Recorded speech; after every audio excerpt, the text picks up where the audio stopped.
Perkenalkan, nama saya Oksa Winona Dian Pramita Laksmi dari kelas BD NIM 092. Perkenalkan, nama saya Samira Wiryanti, kelas BD NIM 093. Perkenalkan, nama saya Cika Diva Anggraini dari kelas BD NIM 94. Perkenalkan, nama saya Anggia Priani dari kelas BD NIM 095. Perkenalkan, nama saya Ersa Octavia dari kelas BD NIM 096.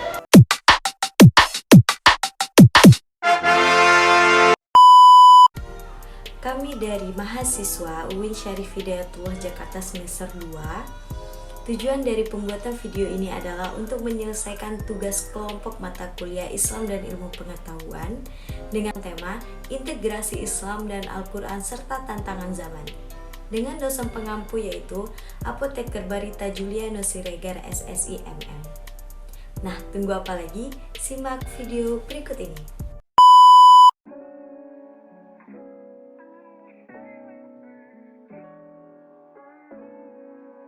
Nah, apa sih yang dimaksud dengan pengintegrasian ilmu? Integrasi ilmu tidak hanya sekedar menggabungkan ilmu agama dan ilmu umum saja. Akan tetapi, integrasi ilmu merupakan sebuah upaya untuk menyatukan ilmu agama yang bersumber dari wahyu dan ilmu umum sebagai temuan hasil pemikiran manusia. Nah, pengertian integrasi ilmu sendiri adalah secara bahasa, integrasi berarti penyatuan untuk menjadi satu kesatuan yang utuh. Sedangkan dalam Kamus Besar Bahasa Indonesia atau KBBI, integrasi diartikan sebagai pembauran hingga menjadi kesatuan yang utuh dan bulat. Kata kesatuan mengisyaratkan berbagai macam elemen yang berbeda satu sama lain yang mengalami proses pembauran. Jika pembauran telah mencapai suatu penghimpunan, maka gejala perubahan ini dinamai integrasi. Jadi, setiap kajian ilmu pengetahuan harus menghubungkan, mengkaitkan, bahkan jika memungkinkan menyatukan antara apa yang selama ini dikenal dengan ilmu Islam dengan ilmu umum melalui triakletika, yaitu tradisi teks Hadarat An-Nas, tradisi akademik Hadarat Al-Ilm, dan tradisi etik kritis yaitu Hadarat Falsafah. Nah, jadi integrasi ilmu itu adalah suatu upaya umat Islam untuk tidak tenggelam dalam dikotomi ilmu. Nah, apa sih dikotomi ilmu itu? Dikotomi ilmu adalah suatu penyakit yang harus disingkirkan karena akan menyebabkan masuknya paham-paham sekuler ke tubuh umat Islam. Ada integrasi ilmu, Islam mewajibkan bagi pemeluk agamanya untuk menuntut ilmu. Begitu pentingnya menuntut ilmu, maka ayat yang diturunkan oleh Allah yang pertama adalah perintah membaca atau perintah untuk menuntut ilmu. Allah meninggikan derajat bagi orang yang berilmu karena dengan ilmu yang dimilikinya, dia akan mengenal Allah Subhanahu wa Ta'ala. Dengan mengenal Allah, maka orang tersebut akan mengetahui kekuasaan Allah yang pada akhirnya orang yang berilmu tersebut akan mentauhidkan Allah Subhanahu wa Ta'ala. Selanjutnya adalah tujuan integrasi ilmu pengetahuan dan Al-Quran. Apa sih tujuan integrasi ilmu pengetahuan dan Al-Quran? Konsep integrasi ilmu memiliki suatu tujuan utama, yaitu untuk mentauhidkan Allah Subhanahu wa Ta'ala. Integrasi ilmu diharapkan dapat menghilangkan paham-paham sekularisme yang telah menggerogoti umat Islam dari segala aspek. Lebih dari itu, integrasi ilmu juga akan mengembalikan hakikat utama dari ilmu pengetahuan tersebut. Hilangnya esensi dalam diri ilmu pengetahuan tersebut membawa kita semakin jauh dari nilai-nilai keislaman dari segala aspek, sehingga ilmu pengetahuan tersebut tidak dijadikan suatu alat untuk memahami kebesaran dan kekuasaan Allah. Bahkan sebaliknya, ilmu pengetahuan tersebut dijadikan alat dalam kerangka penentang kepada Allah Subhanahu wa Ta'ala. Nah, selanjutnya kita akan membahas macam-macam integritas ilmu. Nah, ada berapa macam sih integritas ilmu ini? Jadi, integritas ilmu ini dibagi menjadi 3 macam ya teman-teman. Jadi yang pertama itu ada ilmu-ilmu agama itu ilmu-ilmu agama atau Islam dipertemukan dengan ilmu-ilmu sains atau teknologi. Dan yang kedua ada ilmu-ilmu agama dipertemukan dengan ilmu-ilmu humaniora. Dan yang ketiga, ilmu-ilmu sains ini dipertemukan dengan ilmu humaniora. Tetapi akan lebih baiknya jika ketiga ilmu ini dipertemukan secara langsung, seperti ada ilmu agama, ilmu sains, dan ilmu humaniora. Nah, apabila interaksi ini digabung, maka ilmu tersebut akan memperkuat satu sama lainnya, sehingga bangunan keilmuan masing-masing justru akan menjadi kokoh. Tantangan apakah yang sedang dialami pada zaman saat ini? Pada saat ini, umat manusia tengah mengalami perkembangan yang sangat pesat dalam ilmu pengetahuan dan teknologi. Saat ini, hampir tidak ada sisi kehidupan umat manusia yang belum tersentuh teknologi. Dalam dunia politik, ekonomi, budaya masyarakat di dunia banyak berkiblat ke model masyarakat di dunia barat. Tidak bisa dipungkiri bahwa pada saat ini dunia barat masih menjadi kiblat ilmu pengetahuan dan teknologi. Mindset masyarakat masa kini terfokus pada materi. Kedudukan seseorang di masyarakat juga karena materi. Semakin banyak materi, semakin pula dihargai. Sikap hidup semacam ini menyebabkan masyarakat modern banyak cenderung terhadap ilmu pengetahuan yang berdampak pada masa depan mereka dalam kehidupan materi, seperti kedokteran, ilmu ekonomi, ilmu hukum, dan lain sebagainya. Banyak sekali mahasiswa dari banyak negara dikirimkan ke negara-negara maju walaupun harus mengeluarkan biaya yang sangat banyak. Mereka menganggap bahwa biaya yang dikeluarkan adalah sebagian dari investasi untuk masa depan anak-anak mereka. Jika mereka bisa bekerja pada dunia yang mereka geluti, maka investasi itu akan kembali lagi.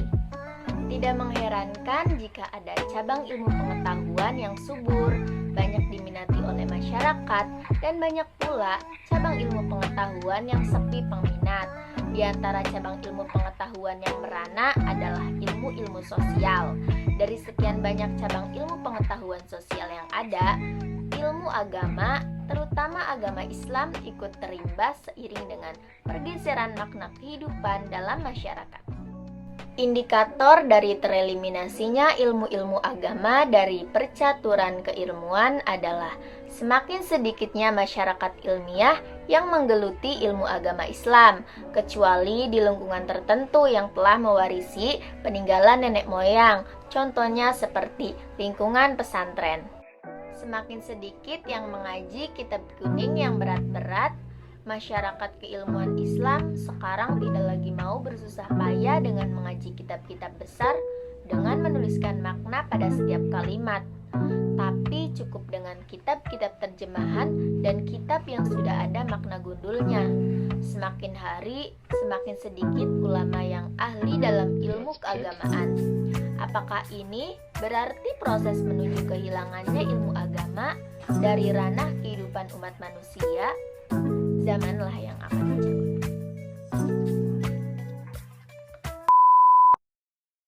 Assalamualaikum warahmatullahi wabarakatuh, sahabat beriman. Al-Quran turun jauh sebelum penelitian-penelitian ilmiah dan canggih hadir. Namun penelitian-penelitian yang telah dibuktikan secara ilmiah dan dilakukan oleh seorang ilmuwan ternyata telah lebih dahulu ditulis dalam Al-Quran. Bagaimana mungkin? Ya, tentu saja karena Al-Quran mengandung kebenaran. Sejumlah ilmuwan heran ketika mendapati penelitiannya telah ada dan dijelaskan dalam Al-Quran. Nah, fenomena apa sajakah yang telah terbukti kebenarannya secara ilmiah dan sebelumnya telah dijelaskan dalam Al-Quran? Ini dia ulasannya. Fenomena bertemunya dua lautan. Ada pertemuan dua lautan antara Samudra Atlantik dan Mediterania, namun kedua aliran air dari keduanya tidak bercampur satu sama lain. Jacques Yves Cousteau merupakan seorang oceanographer yang berkebangsaan Prancis menemukan pertemuan dua lautan tersebut. Menurut oceanographer itu, fenomena ini seperti ada dinding yang membatasi kedua aliran air tersebut sehingga tidak bercampur. Seorang muslim pun memaparkan kepada Cousteau bahwa fenomena ini sudah dijelaskan dalam Al-Quran. Dia membiarkan dua lautan mengalir yang keduanya kemudian bertemu. Antara keduanya ada batas yang tidak dilampaui masing-masing. Quran Surah Ar-Rahman ayat 19 hingga 20. Fenomena ini pun juga ada dalam surah lain, dan dialah Allah yang membiarkan dua laut mengalir berdampingan, yang satu tawar dan segar, yang lainnya asin. Dia jadikan antara keduanya dinding dan batas yang tidak tembus. Quran Surah Al-Furqan ayat 53. Masya Allah, maha benar Allah dengan segala firman-Nya. Api di dasar lautan. Api di dasar lautan ini ditemukan oleh ahli geologi Rusia yaitu Anatoly Zbagovic dan Yuri Bogdanov, dan ilmuwan yang berasal dari Amerika Serikat Rona Klein. Mereka menemukannya ketika meneliti mengenai kerak bumi dan patahannya di dasar lautan di lepas pantai Miami. Fenomena ini mirip seperti lava cair yang mengalir dan disertai abu vulkanik, seperti gunung berapi di daratan yang memiliki suhu sampai 231 derajat Celcius. Tentu ini suhu yang sangat panas, tapi tahukah kamu bahwa suhu ini tidak cukup untuk memanaskan semua air yang ada di atasnya? Begitu juga dengan semua air yang berada di atasnya, tidak mampu memadamkan api panas tersebut yang sangat luar biasa. Kejadian ini sebenarnya telah tertulis dalam Al-Quran, demi Bukit Sinai dan kitab yang tertulis pada lembaran yang terbuka, dan demi Baitul Makmur atau Ka'bah, dan demi langit yang ditinggikan, dan demi laut yang di dasarnya ada api. Quran Surah At-Tur ayat 1 hingga 6.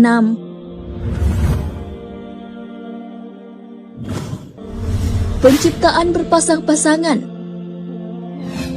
Seorang ilmuwan asal Inggris bernama Paul Dirac mengungkapkan hasil penelitiannya bahwa materi diciptakan secara berpasang-pasangan. Penemuan tersebut dinamai dengan Parit. Penemuan ini menyebutkan bahwa seluruh benda yang ada di alam semesta ini, bahkan sampai partikel terkecil, juga memiliki pasangan. Berkat penemuan ini, pada tahun 1933, ia mendapat Nobel di bidang fisika. Penciptaan sesuatu secara berpasang-pasangan telah dijelaskan dalam Al-Quran sebelum penelitian ini dilakukan. Hal itu sesuai dengan firman Allah Subhanahu wa Ta'ala, "Dan segala sesuatu kami ciptakan berpasang-pasangan, supaya kamu mengingat kebesaran Allah." Quran Surah Az-Zariyat ayat 49. Kandungan ayat ini mengungkapkan bahwa yang berpasang-pasangan bukanlah manusia saja, tetapi juga seluruh makhluk. Hewan ada yang jantan dan ada yang betina. Bahkan sampai tumbuhan pun ada pasangannya, ada jantan dan betina layaknya hewan. Hal itu telah diungkapkan oleh ilmuwan botani modern. Terkait tumbuhan yang berpasang-pasangan juga sudah tertuang dalam Al-Quran sejak diturunkannya Al-Quran 14 abad lalu. Dan Dia menurunkan dari langit air, maka kami keluarkan dengannya berpasang-pasangan dari tumbuh-tumbuhan yang beraneka ragam, warna dan juga rasa. Quran Surah Toha ayat 53.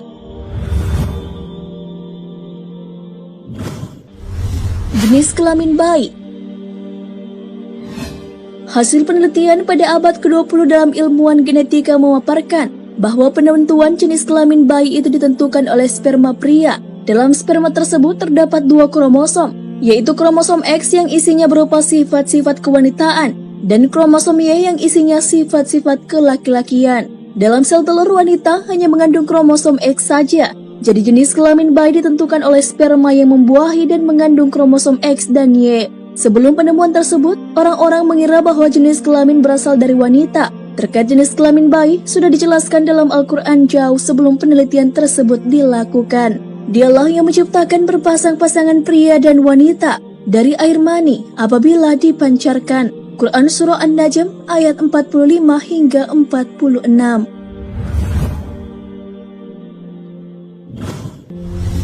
Jasad Fir'aun yang masih utuh. Presiden Prancis menawarkan bantuan kepada kerajaan Mesir pada tahun 1975 untuk mempelajari, meneliti dan menganalisis mumi Fir'aun atau Ramses II yang amat terkenal.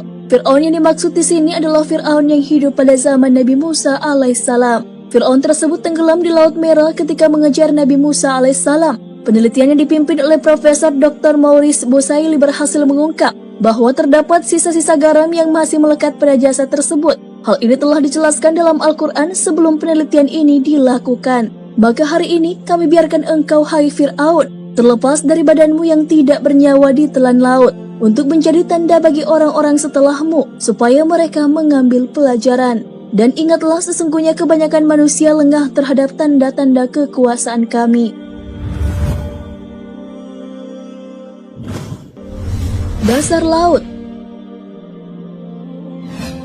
Kedalaman air laut yang kira-kira 200 meter hampir tidak ditemukan cahaya. Bahkan dengan kedalaman 1 km atau lebih, dipastikan bahwa cahaya tidak ada yang bisa tembus ke dalam. Hal ini diketahui setelah dilakukan penelitian dengan menggunakan alat modern yang bisa menyelam ke dalam paling jauh di dalam samudra.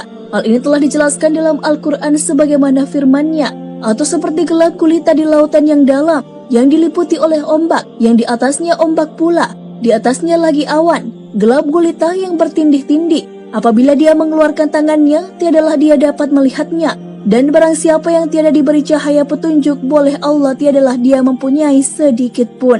Quran Surah An-Nur ayat 40. Sahabat beriman, adanya beberapa penelitian yang ternyata sebelumnya telah tertulis dalam Al-Quran membuat kita semakin yakin bahwa Al-Quran adalah sebenar-benarnya kitab suci yang isinya adalah wahyu Allah. Siklus air. Sahabat beriman, ketika kamu bersekolah pasti belajar IPA. Dalam pelajaran IPA tersebut, proses terjadinya hujan terjadi melalui beberapa tahapan. Air yang ada di permukaan bumi, baik itu di lautan, sungai maupun di kolam, akan menjadi uap ketika terkena sinar matahari. Uap inilah yang akan naik ke udara dan kemudian menggumpal dan membentuk awan. Awan ini pun bisa dibawa kemana saja oleh angin, sesuai kehendak Allah Subhanahu wa Ta'ala.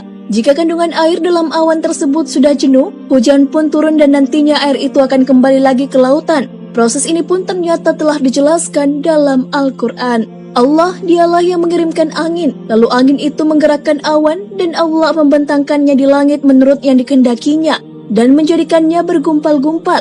Lalu kamu lihat hujan yang keluar dari celah-celahnya. Maka apabila hujan itu turun mengenai hamba-hambanya yang dikehendakinya, tiba-tiba mereka menjadi gembira. Quran Surah Ar-Rum ayat 48.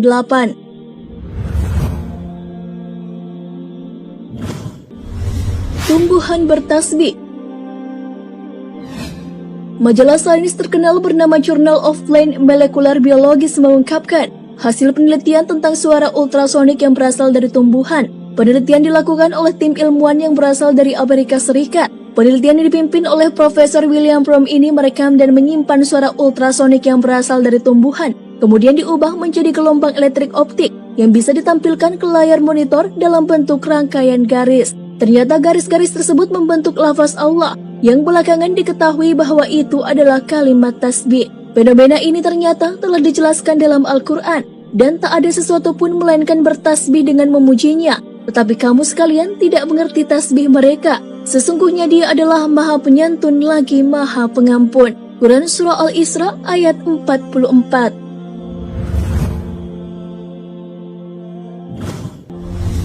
Ciri khas setiap manusia adalah sidik jari. Salah satu bagian tubuh manusia yang bisa digunakan untuk dijadikan sebagai acuan identifikasi adalah sidik jari. Karena sidik jari manusia adalah ciri khas setiap orang. Bahkan sidik jari menjadi metode yang digunakan dalam penyelidikan. Rupanya hal tersebut dijelaskan dalam sebuah buku berjudul Miracle of Al-Quran dan As-Sunnah. Setelah penelitian tentang sidik jari pada tahun 1880 yang dilakukan oleh Sir Francis Galton, dilansir dari Occasion.com, hal inilah yang menjadi salah satu alasan polisi menggunakan sidik jari dalam mengidentifikasi pelaku kejahatan. Sidik jari orang yang satu dengan orang lain tentunya berbeda, sehingga menjadi alasan untuk digunakan mengenali pelaku tindak kejahatan. Perihal sidik jari telah dijelaskan dalam Al-Quran. Apakah manusia mengira bahwa kami tidak akan mengumpulkan kembali tulang belulangnya? Bahkan kami mampu menyusun kembali jari jemarinya dengan sempurna. Quran Surah Al-Qiyamah ayat 3 hingga 4. Sidik jari sebagai ciri khas dari setiap orang menjadi alasan digunakannya sidik jari sebagai kartu identitas yang juga digunakan di seluruh dunia. Selain itu, sidik jari juga digunakan pada smartphone sebagai sistem keamanan karena sidik jari dinilai mampu menjaga keamanan data dalam perangkat teknologi.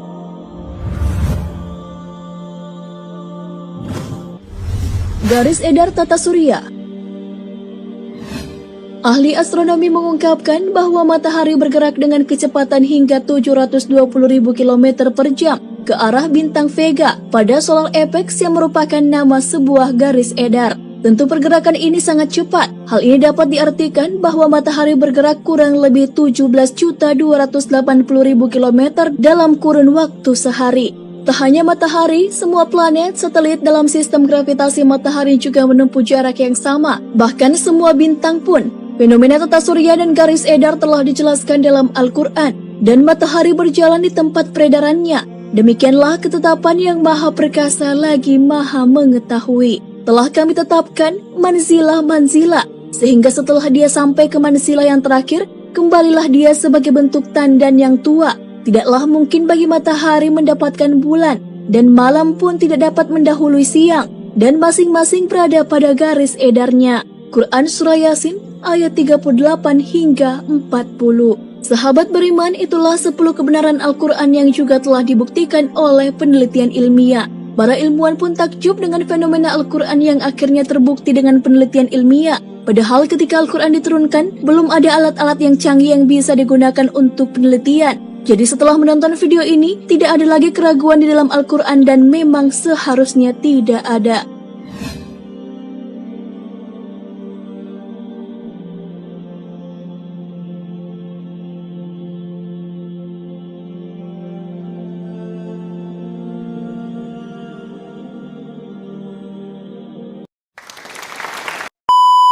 I know that you've been gone, you and me, we don't belong.